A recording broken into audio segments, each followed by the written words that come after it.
Magandang umaga sa inyo mga katribya. Welcome po sa aking YouTube channel. Ngayon po ay umulan po ng shower rain. Kaya po basang-basa po yung puno at pati na rin ang dahon ng ating mga kalamansi. Kaya naman eto siya. Solve po yung kalamansi natin.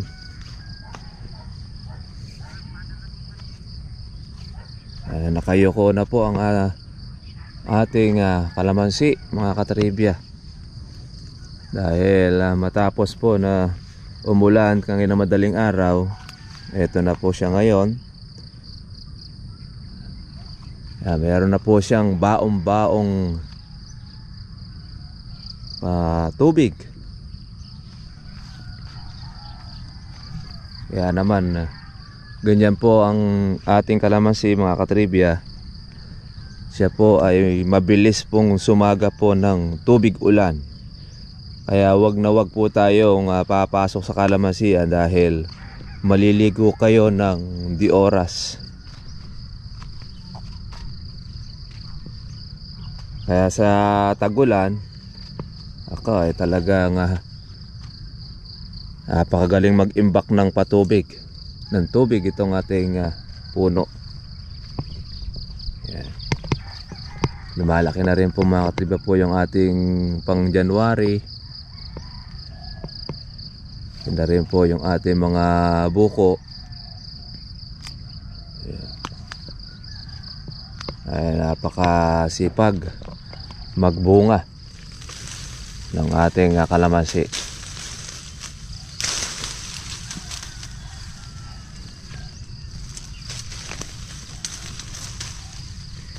Ngayon po sana mga katribya mag-i-spray po tayo doon po sa tabing ilog. Kaya lang umulan po siya.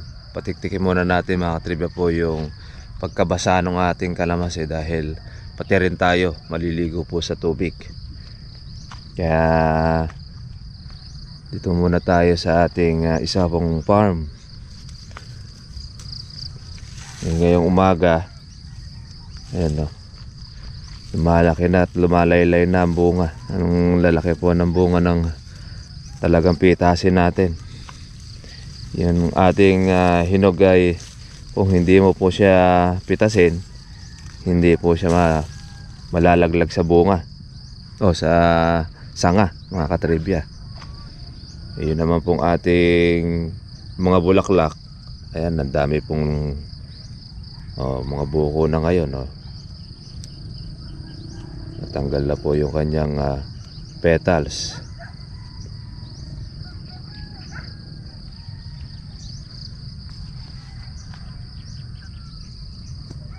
Ito po ang kalamansi natin. Pagka po ito tutuloy po niya yung kanya pong bunga, kawawa naman. Kaya maglalagas pa rin po ito ng mga maliliit. Tapos yung mga mayroong sira, ilalaglag na rin po niya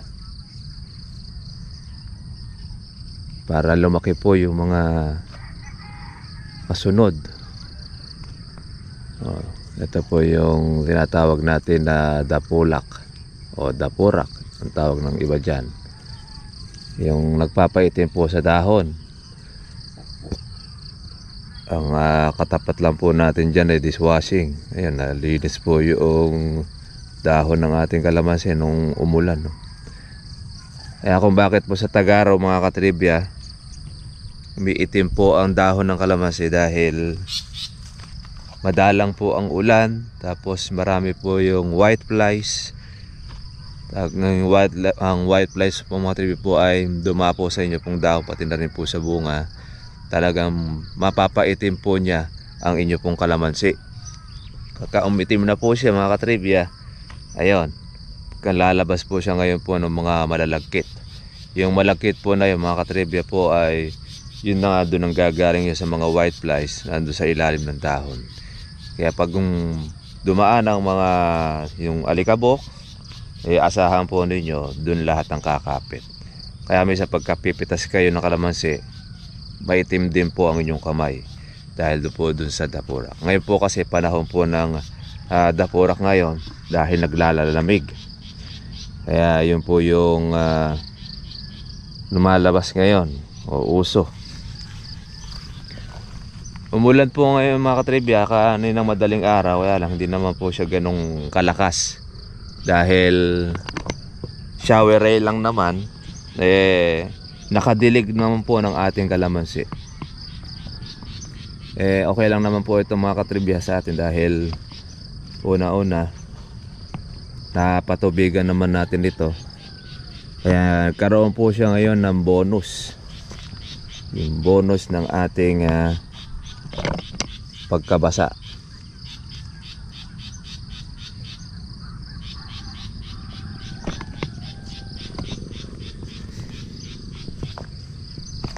Good morning sa lahat po ng ating mga subscriber.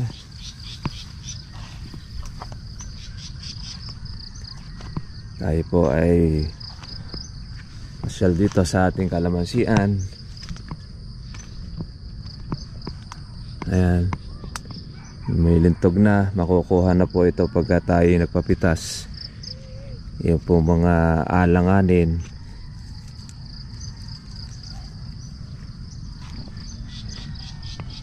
Palaylay na yung bunga para po doon sa ating pang January.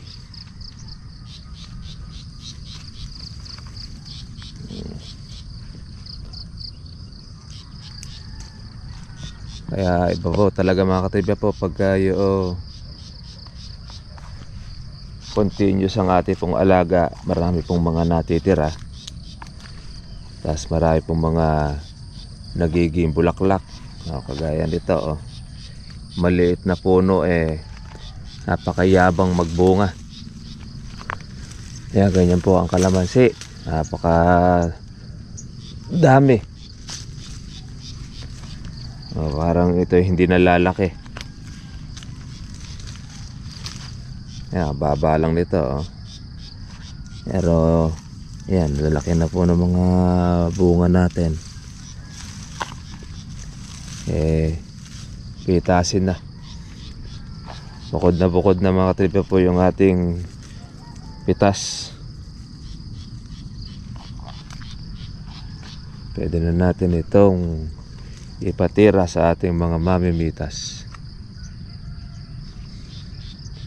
Di po tayo mga katribya po makasuot po sa ilalim dahil mababasa tayo. Ayan, pag pinagpag mo, daming tubig. Hanggang mamaya yan, tanghali, basa pa ang kalamansi. Minsan maabot pa yan ng hapon. Pagka maganda po yung ulan, nag-i-stock siya ng tubig. Ayan. Eto, nasangal na po yung kalamansi natin. Hindi natin natukuran.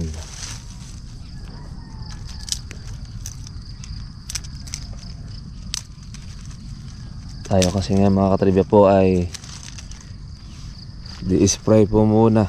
Ito po natin maharap pa yung pagtutukod. Ito kailangan pa natin ito tukuran ito dahil lumalaylay na. Ilay ng bunga. Ito naman po yung bunga po ng pungus. Sa mga katribya po nating nag-i-spray po ng pungus, ng anti-pungus, ay palipasin po ninyo mga katribya po yung bulaklak. Maging buko muna po yung kalamansi ninyo para sure kayo hindi po maapektuhan. Kasi kami simulat sa pulpo na nagkalamansi, hindi na po kami nag-spray ng anti-pungus dahil naksayado lang po kami ng budget. Hindi naman po niya nauubos, hindi rin naman po niya napapatay. Sasayang lang tayo po ng budget. Napakarami na po mga nagamit ng anti-fungus ng mga kasama namin dito, pero hindi rin naman po naging effective. Wa-effect din. Hanggang doon sa merong pinipintura. Ayan. Ayan, naglalabas pa po ng bulaklak po yung kalamansi natin eh. Katapos po na siya po ay natubigan, no? Sa bawat sulok na naman uli. Kaya another bugso na naman po ito mga katribya po ng ating pagkapatubig ng alaga. Ay hindi na po ito nahihinto. Ganyan ang kalamansi.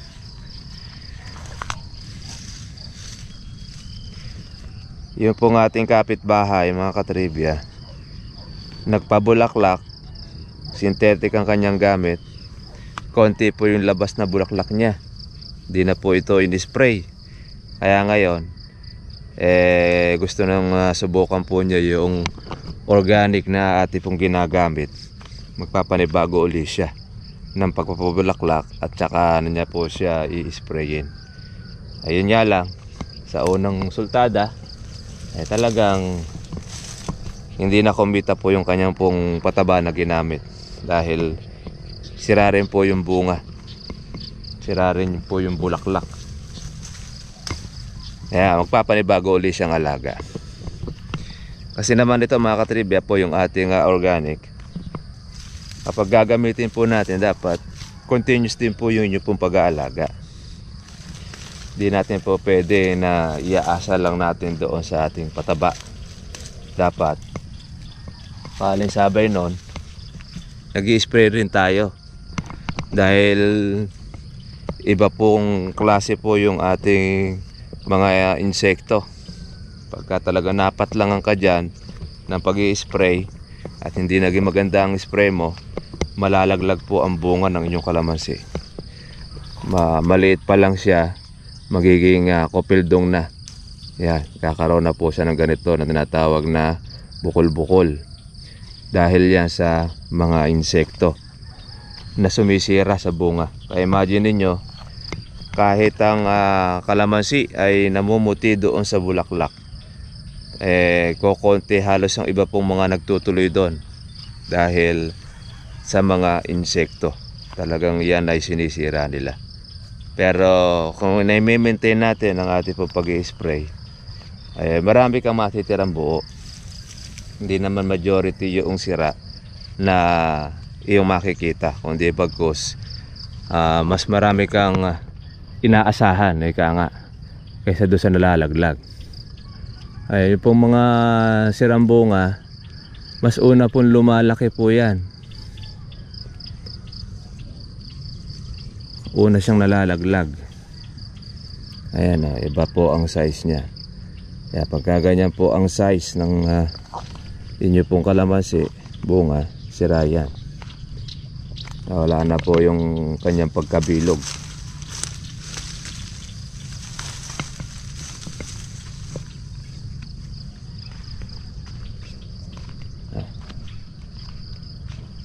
Yung bawat dulo naman natin mga katribya okay naman siya. Ayan, nakalaylay. Dami ng ating bunga. Kaya kailangan lang natin syempre agap palagi.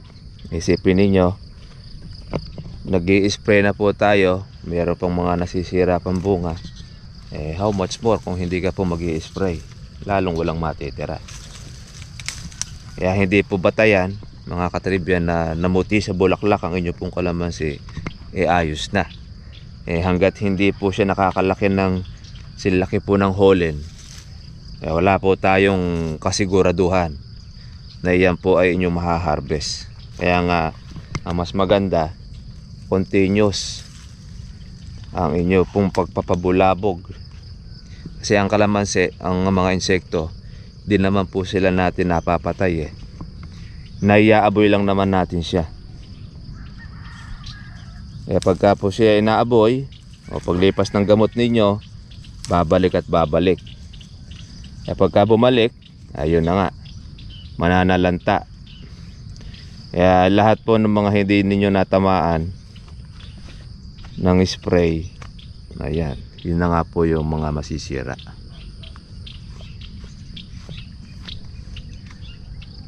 Yung nga, tinan mo, may mga sira rin po yun sa atin, no? Di naman po natin ito mape-perfect. Wala naman po nag-alaga ng kalamansi na hindi po nalalaglag ang bunga o yung may nasisira. Iba pa nga, isang araw lang ang pagitan, spray na. Mas matindi yun. Pero nalalaglagan pa ng bunga. Kung halimbawa, isang beses ka pa sa isang linggo po mag-spray, lalo na.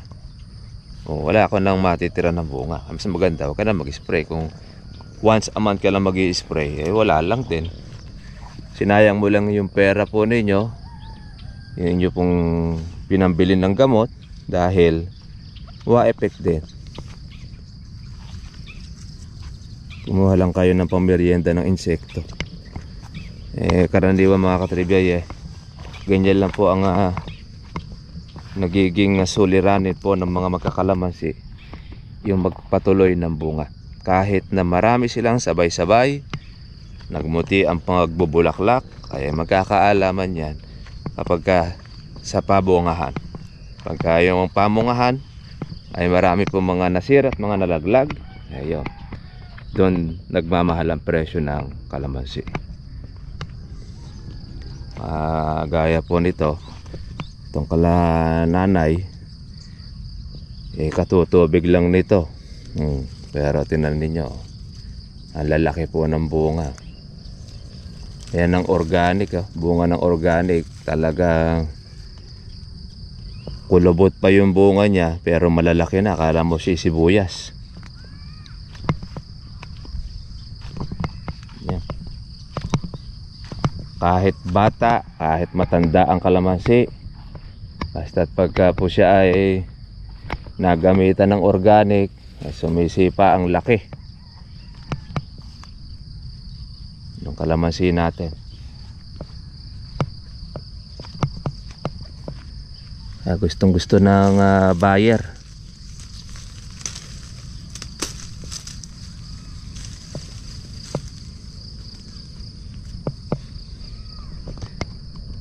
Sa ganitong naulan mga katribya, tayo po ay magpapapitas, palilipasin muna natin po yung basa ng kalamansi.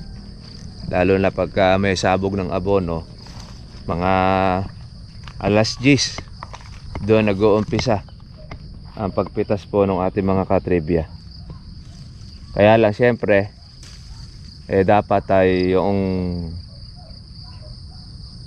pag napitas, hindi na pupunuin sa kanilang lalagyan. Maaga nilang isasalin sa kandongga.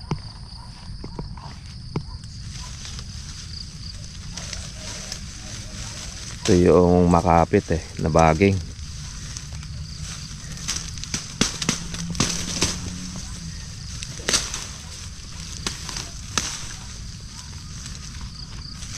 May hirapan po itong tanggalin. Yan, no? Ito kasi pinantatali pagka nagsasakate.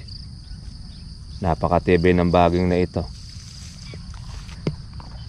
Pagka hindi mo siya bubunutin, lalaki ng lalaki, sasakalin ang kalamansi natin yan.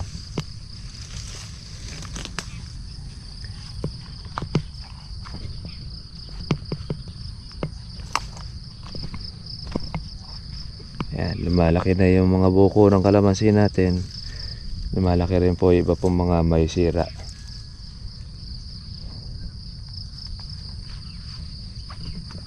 Pero okay lang naman dahil marami naman po yung buo ng ating inaalagaan.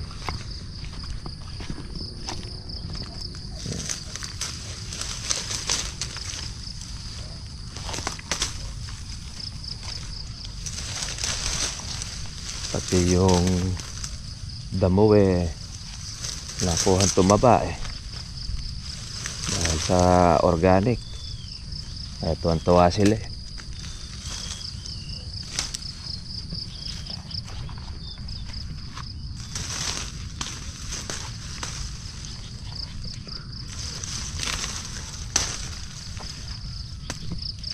Nag-spray na tayo rito ng ating herbicide.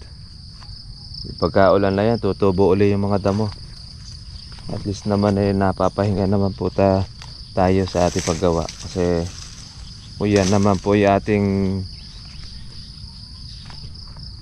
grass cutter ay matagal. After naman nun, hahaba na siya uli. Ayan o. Panibago uling bulaklak po yung kalatatay nung natubigan. Another batch. Namuti na po ito sa bulaklak. Pero lalabas na muli ng panibagong bulaklak uli. Ganyan ang kalamansi, napakasipag. Yan.